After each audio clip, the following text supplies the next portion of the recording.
আপনাদের আজকে দেখাবো বোতল দিয়ে অতি সহজ পদ্ধতিতে কিভাবে নদী থেকে মাছ ধরা যায়।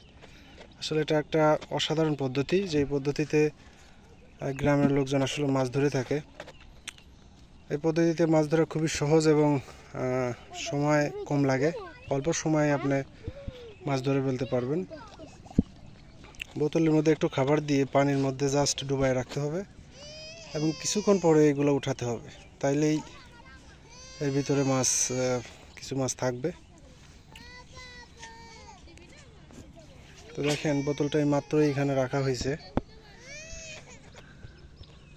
দেখতে পাচ্ছেন বোতলের ভিতরে আশেপাশ দিয়ে ছোট ছোট মাছ ঘোরাফেরা করতেছে।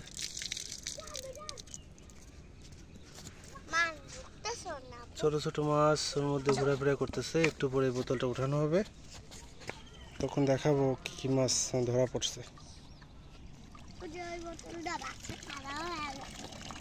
বোতলটা উঠানো হয়ে গেছে। এখন দেখেন এর ভিতরে কতগুলা পুঁটি মাছ দেখা যাচ্ছে। মাছগুলা খুবই অসাধারণ।